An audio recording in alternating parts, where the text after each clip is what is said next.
Hasta aquí hemos visto que los apóstoles nunca buscaron ocupar el lugar de Cristo. Pedro rechazó que Cornelio se postrara delante de él. Pablo rechazó que la gente lo tratara como un Dios. Los verdaderos siervos siempre dirigían las glorias al Señor. Pero ahora encontramos un episodio que responde a una de las preguntas más importantes de este estudio. ¿Qué ocurría cuando un apóstol se equivocaba? Muchos creen que cuestionar a un líder espiritual es sinónimo de rebeldía. Sin embargo, la Biblia registra un hecho completamente diferente. El apóstol Pablo escribe en Gálatas: pero cuando Pedro vino a Antioquía, le resistí cara a cara, porque era de condenar. Gálatas 2:11. ¿A quién está corrigiendo Pablo? A Pedro. No a un creyente recién convertido, no a un falso maestro. A Pedro, a uno de los 12, uno de los hombres que caminó con Jesús. Y no lo hizo en privado solamente. Pablo continúa diciendo: dije a Pedro delante de todos. Gálatas 2:14. ¿Pero por qué delante de todos? Porque el problema también era público. Pedro, por temor a ciertos hombres, había comenzado a apartarse de los creyentes gentiles, y esa conducta estaba transmitiendo un mensaje contrario al Evangelio. Observemos algo muy importante. Pablo no dijo: no puedo decir nada porque Pedro es el siervo de Dios. No dijo: aunque esté equivocado, debo callar. No dijo: cuestionarlo sería levantarme contra la autoridad. Hizo exactamente lo contrario, lo confrontó. ¿Y cuál fue la razón? Pablo mismo lo explica: porque no andan rectamente conforme a la verdad del Evangelio. Y andar rectamente conforme a la verdad del Evangelio no es que solamente de tu boca salga la salvación por gracia. Y en esto muchos dirán: no, pero mi pastor predica el Evangelio por gracia. Pedro también lo hacía. Ah, no, pero mi pastor es salvo. Pedro también era salvo. Entonces notemos cuál fue el criterio. No fue el cargo, no fue la antigüedad, no fue el reconocimiento, no fue la autoridad, fue el Evangelio. El Evangelio estaba por encima de Pedro, y precisamente por eso Pedro podía ser corregido. Este detalle cambia completamente nuestra manera de entender la autoridad espiritual, porque en la iglesia del Nuevo Testamento nadie quedó por encima de la palabra de Dios, ni siquiera un apóstol. Y eso nos lleva a hacer una pregunta muy sencilla. Si Pablo pudo corregir públicamente a Pedro cuando éste no caminaba conforme al Evangelio, ¿por qué hoy en algunos lugares se enseña que un ministro no puede ser corregido con la Escritura? ¿Por qué se dice que mostrar un texto bíblico es falta de humildad? ¿Por qué se le llama rebelde al que pregunta? ¿Por qué se identifica toda observación con un ataque personal? Toda palabra de un apóstol, de un pastor, debe ser juzgado por la misma palabra. De lo contrario, van a arrastrar a otro como Pedro, con su hipocresía, arrastró a Bernabé. Pablo no corrigió a Pedro porque lo odiara, lo corrigió porque amaba el Evangelio. Y el Evangelio estaba por encima de cualquier hombre. Ese principio también aparece en otras cartas. Pablo escribe: para que nosotros aprendáis a no pensar más de lo que está escrito. 1 Corintios 4:6. Esa es la medida. No pensar más de lo que está escrito, ni para disminuir a un siervo fiel, ni para colocarlo en un lugar que Dios nunca le dio. Cuando un hombre queda por encima de la posibilidad de ser examinado por la palabra, deja de seguir el modelo apostólico, porque el modelo apostólico era exactamente lo contrario. Todos estaban sometidos al Evangelio, todos estaban sometidos a la verdad, todos podían ser exhortados cuando era necesario, y eso protegía ¿a quién? A la iglesia. Pero ¿qué sucede cuando un apóstol, un ministro, un pastor no puede ser corregido con la palabra? Arrastran también a otro en su hipocresía. Eso dijo Pablo, Gálatas 2, versículo 13. Y en su simulación participaban también los otros judíos, de tal manera que aún Bernabé fue también arrastrado por la hipocresía de ellos. A todo esto vemos algo muy importante. Pedro fue corregido por Pablo. Eso significa que ningún hombre estaba por encima del Evangelio. Pero también queda una pregunta: ¿cómo se gobernaba la iglesia cuando surgió un problema importante? Porque si Dios hubiera dejado a un solo hombre para decidir todo, Hechos 15 debería mostrar exactamente eso. Recordemos el contexto. Había surgido una discusión muy seria. Algunos enseñaban que los creyentes gentiles debían circuncidarse para ser salvos. No era un asunto menor, estaba en juego el propio Evangelio. Entonces la iglesia se reunió para tratar el tema. ¿Pero qué es lo que ocurre? La Biblia dice: y después de mucha discusión, Hechos 15:7. Detengámonos aquí. La Escritura no esconde ese detalle. Dice que hubo mucha discusión. ¿Por qué? Porque no se trataba de imponer la opinión de un hombre, se trataba de buscar juntos la voluntad de Dios. Habló Pedro, hablaron Pablo y Bernabé, y finalmente habló Jacobo. Todos aportaron lo que Dios había hecho y lo que la Escritura enseñaba. Y cuando llegó el momento de escribir a las iglesias, dijeron: porque ha parecido bien al Espíritu Santo y a nosotros. Hechos 15:28. ¿Qué diferencia en esta expresión? No dijeron: le pareció bien al pastor principal. No dijeron: el líder ya decidió. No dijeron simplemente: obedezcan. Dijeron: al Espíritu Santo y a nosotros. No era una autoridad independiente de Dios, era una iglesia buscando someterse a Dios. Y eso nos enseña un principio muy importante. La autoridad en la iglesia nunca fue una autoridad aislada. Siempre estuvo sometida al Espíritu Santo y a la palabra de Dios. Porque la sabiduría no estaba en un solo hombre. Esto también armoniza con el Antiguo Testamento. Salomón escribió, en la multitud de consejeros hay seguridad. Proverbio 11:14. Y también dice, los pensamientos son frustrados donde no hay consejos. Mas en la multitud de consejeros se afirman. Proverbio 15:22. La Biblia nunca presenta como ideal que un solo hombre cargue con todas las decisiones, mientras los demás únicamente obedecen. Al contrario, la sabiduría de Dios llama a escuchar, a deliberar, a examinar, a buscar junto a la voluntad del Señor. Eso fue exactamente lo que hicieron los apóstoles. Cuando observamos el Nuevo Testamento, encontramos algo muy interesante. Pedro tenía un ministerio, Pablo tenía otro, Juan también, Jacobo tenía otro. Ninguno anulaba al otro. Todos servían al mismo Señor y todos estaban sometidos al mismo evangelio. Eso explica por qué Pablo pudo corregir a Pedro. Y también explica por qué Pedro no respondió diciendo, yo soy el principal. Porque el centro nunca era el cargo. El centro era Cristo. Entonces, si este fue el modelo que dejaron los apóstoles, ¿qué ocurre cuando toda la vida de una congregación depende de una sola persona? Cuando una sola persona decide, una sola persona interpreta, una sola persona habla y los demás solamente escuchan. ¿Se parece ese modelo al que encontramos en Hechos 15? ¿O se parece a otra cosa? La pregunta no busca despreciar el liderazgo. La Biblia reconoce pastores, ancianos y maestros. La pregunta es distinta. ¿Ese liderazgo funciona como el que vemos en las Escrituras? Porque en la Iglesia Apostólica el liderazgo no eliminó la responsabilidad espiritual de los demás creyentes, no anuló el examen de las Escrituras, no reemplazó la voz del Espíritu Santo y nunca ocupó el lugar de Cristo. Después de tomar la decisión, los apóstoles no dijeron crean esto porque nosotros los decimos. Fundamentaron su decisión en la obra de Dios y en las Escrituras. Es decir, la autoridad apostólica no era arbitraria, era una autoridad sometida a la revelación de Dios. Y ese principio sigue siendo el mismo para la iglesia de hoy. No estamos llamados a creer una enseñanza porque la diga un hombre. Estamos llamados a examinar si esa enseñanza permanece fiel a la palabra que Dios dejó por medio de los apóstoles. Tampoco sirve que en una mesa se sienten 10 o 12 ministros o pastores, pero solamente uno decida por todos. En esa reunión, en esa mesa, se debe discutir, se debe debatir, se debe deliberar con la palabra de Dios. Entonces, ¿quién gobierna realmente la iglesia? La respuesta parece sencilla. Todos diríamos Jesucristo, pero la verdadera pregunta es otra. ¿Cómo se ve eso en la práctica? Porque una cosa es decir que Cristo gobierna la iglesia y otra muy distinta es vivir como si todas las decisiones dependieran de un solo hombre. Jesús habló claramente sobre esto. Mientras sus discípulos discutían quién sería el mayor, Él les dijo, sabéis que los gobernantes de las naciones se enseñorean de ella, mas en vosotros no será así. Mateo 20, versículo 25 al 26. ¿Qué diferencia es el reino de Dios? La autoridad no fue dada para dominar, fue dada para servir. Por eso Pedro, años más tarde, escribía a los ancianos, apacentad la grey de Dios, no como teniendo señorío sobre los que están a vuestro cuidado, sino siendo ejemplos de la grey. Primera de Pedro 5, versículos 2 y 3. ¿Quién escribe estas palabras? El mismo Pedro que fue corregido por Pablo.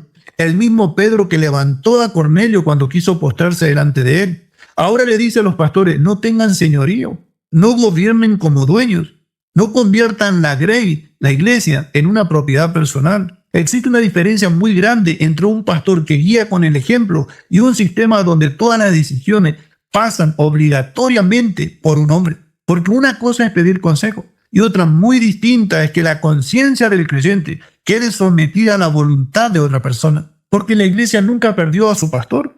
Quizás en esto esté la verdad más hermosa de todo el estudio. Jesús nunca dejó huérfana a su iglesia. Nunca dijo, ahora dependerán de otro hombre. Él mismo prometió, y he aquí, yo estoy con vosotros todos los días hasta el fin del mundo. Mateo 28:20. Y Pedro, el mismo que había aprendido esta lección, escribió, y cuando aparezca el príncipe de los pastores, primera de Pedro 5:4, él mismo prometió, y aquí yo estoy con vosotros todos los días hasta el fin del mundo, Mateo 28:20. Y Pedro, el mismo que había aprendido esta lección, escribió, y cuando aparezca el príncipe de los pastores, primera de Pedro 5:4. Notemos la expresión, no dice cuando aparezca el pastor principal de la tierra, dice el príncipe de los pastores. Todos los pastores tienen un pastor sobre ellos. Todos los ancianos tienen una autoridad sobre ellos. Todos los creyentes, sin excepción, dependen del mismo Señor, y ese Señor es Jesucristo. Pensando en todo el recorrido que hemos hecho, comenzando desde Génesis, vimos a Adán caminando con Dios, recorrimos a Abraham, a Moisés, a Aarón, a Elías, a Eliseo. Escuchamos a Jesús explicar que las Escrituras hablan de él. Vimos a Pedro rechazar la adoración de Cornelio. Vimos a Pablo corregir a Pedro. Vimos a los apóstoles tomar decisiones juntos. Y en cada capítulo apareció exactamente el mismo principio. Todos los caminos terminaban en Cristo.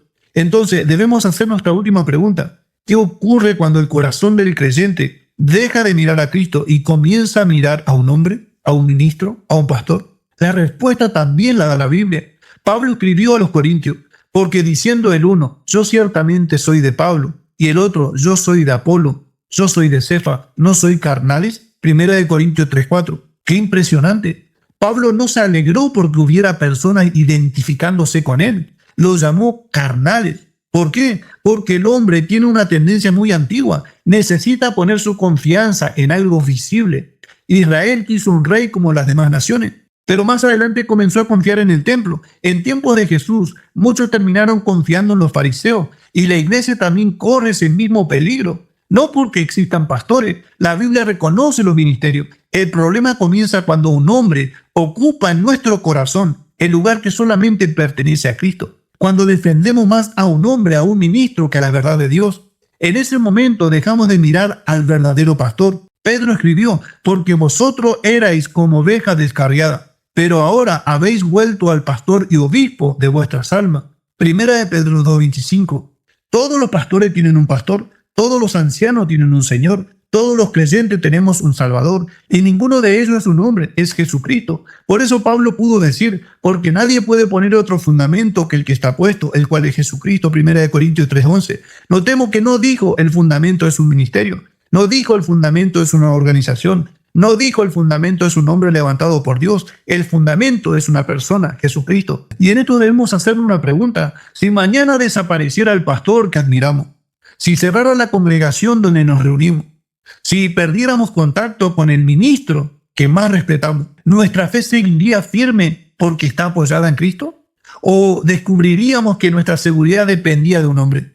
Esa es una pregunta que todos debemos hacernos, porque el Señor no vino para que dependiéramos de un nuevo mediador. Él vino precisamente para quitar todos los mediadores. Por eso la Escritura dice, porque hay un solo Dios y un solo mediador entre Dios y los hombres, Jesucristo hombre. 1 Timoteo 2:5. Un solo mediador, un solo Salvador, un solo sumo sacerdote, un solo pastor y una sola cabeza de la iglesia, Jesucristo. Pero ¿por qué el hombre siempre busca un mediador visible? Después de recorrer toda la Biblia, quizá alguien podría pensar que el problema comenzó con algunos líderes religiosos, pero la Biblia nos muestra algo diferente. Este problema es mucho más antiguo. En realidad comienza en el corazón del hombre. Desde el principio vemos una lucha constante. Dios llama al hombre a confiar en él, pero el hombre una y otra vez busca poner su seguridad en algo que pueda ver. Eso ocurrió con Israel. Dios era su rey. Sin embargo, un día fueron con Samuel y dijeron, constitúyenos ahora un rey que nos juzgue, como tienen todas las naciones. 1 Samuel 8:5. ¿Qué respondió Dios? No te han desechado a ti, sino a mí me han desechado, para que no reine sobre ellos. 1 Samuel 8:7. ¡Qué impresionante! Ellos no estaban rechazando solamente a Samuel, estaban rechazando el gobierno de Dios.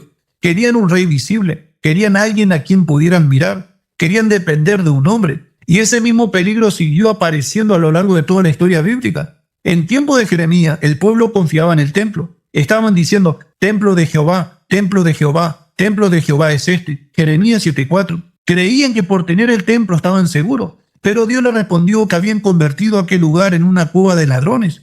Su confianza ya no estaba en Dios, estaba en algo visible. Más adelante ocurrió lo mismo con los fariseos. Jesús les dijo, mas vosotros no queráis que os llame rabí, porque uno es vuestro maestro, el Cristo, y todos vosotros sois hermanos. Mateo 23:8. Y agregó, y no llaméis Padre vuestro a nadie en la tierra, porque uno es vuestro Padre, el que está en los cielos. Mateo 23:9. ¿Qué estaba enseñando Jesús? No estaba prohibiendo el uso de la palabra Padre para referirse al Padre biológico, porque la misma Biblia usa ese término en ese sentido. Lo que estaba corrigiendo era la búsqueda de títulos que colocaban a unos hombres en una posición espiritual que desviaba la mirada del verdadero maestro y del verdadero Padre. Y ese mismo problema apareció dentro de la iglesia. Por eso Pablo escribe con mucha tristeza, porque diciendo el uno, yo ciertamente soy de Pablo, y el otro, yo soy de Apolo, no, yo soy de Cefa, ¿no sois carnales? 1 Corintios 3:4. Qué sorprendente, ni siquiera hablaban de falsos maestros, hablaban de Pablo, de Apolo o de Cefas. hombres verdaderamente usados por Dios. Y aún así Pablo dice, ¿no sois carnales? ¿Pero por qué? Porque el corazón del hombre siempre corre ese riesgo. Comenzar a admirar al siervo, terminar dependiendo del siervo, terminar agradeciendo con su vida a quien nos enseñó el Evangelio y terminar defendiendo a esa persona, aun cuando la Escritura diga otra cosa. Por eso Dios fue tan cuidadoso incluso con Moisés. Después de su muerte, la Biblia nos dice que Dios mismo se ocupó de su sepultura. Deuteronomio 34, versículos 5 y 6. Y Judas recuerda la disputa entre Miguel y el diablo por el cuerpo de Moisés. Judas 9. El texto no explica todos los detalles, pero sí muestra que Dios no permitió que el cuerpo de Moisés se convirtiera en el centro de la atención del pueblo. Pero la pregunta es ¿por qué? Porque Dios conoce el corazón del hombre, sabe cuán fácilmente convertimos un instrumento en un objeto de veneración. Y por eso, una y otra vez, la Escritura vuelve a hacer sonar la misma advertencia. No pongas tu confianza en el hombre. Pon tu confianza en Dios. Ese ha sido el problema desde el principio y ese sigue siendo el desafío para la iglesia de hoy. No importa el nombre del líder, no importa el tamaño de la congregación. La pregunta sigue siendo exactamente la misma. ¿Dónde está descansando realmente nuestra fe?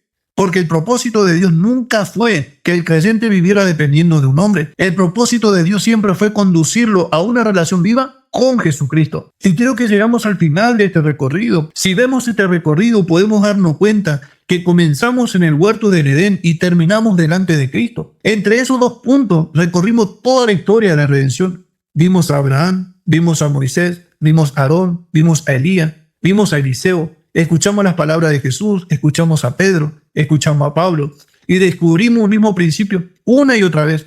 Cada figura, cada sombra, cada promesa, cada sacrificio, cada ministerio termina señalando hacia una sola persona, Jesucristo. Entonces esto nos hace comprender que el gran propósito de Dios nunca fue levantar hombres para que el pueblo dependiera de ellos.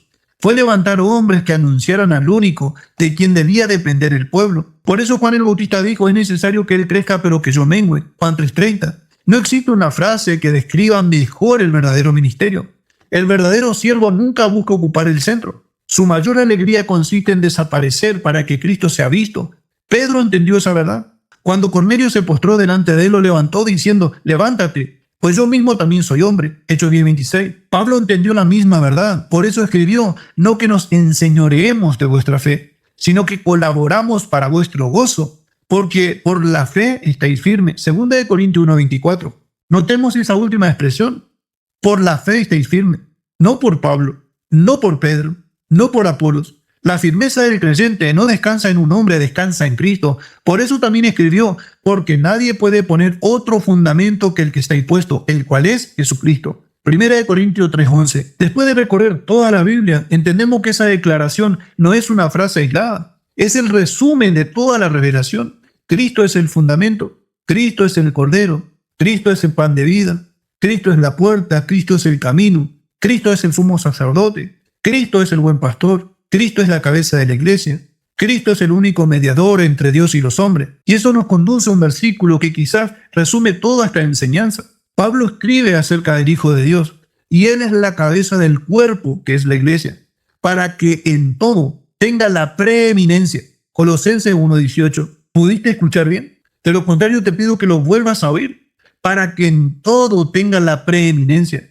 No solamente en la salvación, no solamente en la predicación, en la adoración, en todo dice, en la interpretación de las Escrituras, en la autoridad, en la fe, en el ministerio, en la iglesia, en nuestras decisiones o en nuestra esperanza, en nuestra confianza, en absolutamente todo. Cristo tiene la preeminencia. Ese ha sido el propósito de este recorrido. No convencerte de seguir a otro hombre, no convencerte de abandonar una congregación, no convencerte de cambiar una organización por otra. Mi deseo es otro, que vuelvas a mirar a Cristo, que abras nuevamente la Escritura, que lea cada uno de estos pasajes en su contexto, que permita que la propia Biblia interprete la Biblia y que descubra por vos mismo lo que Jesús dijo desde el principio. Escudriñar las Escrituras, ellas son las que dan testimonio de mí, Juan 5:39. Ese fue el método que seguimos desde Génesis. No buscamos interpretar las figuras según nuestras ideas. Dejamos que Cristo y los apóstoles nos enseñaran hacia dónde apuntaban. Y en cada una de esas figuras ocurrió lo mismo. Abraham nos condujo a Cristo, Moisés nos condujo a Cristo, Aarón nos condujo a Cristo, Elías nos condujo a Cristo, Eliseo nos condujo a Cristo. Los apóstoles nos condujeron a Cristo. Toda la escritura nos condujo a Cristo. Y entonces entendemos por qué Pablo escribió. Porque de Él y por Él y para Él son todas las cosas. A Él sea la gloria por los siglos. Amén. Romanos 11:36. No dice para un hombre. No dice para un ministerio. No dice para una organización. Dice, para Él son todas las cosas. Y quizás sea la mejor manera de terminar esta enseñanza, no mirando hacia un hombre, no mirando hacia una institución, no mirando hacia nosotros mismos, sino levantando nuevamente los ojos hacia aquel a quien apuntan los 66 libros de la Biblia, Jesucristo.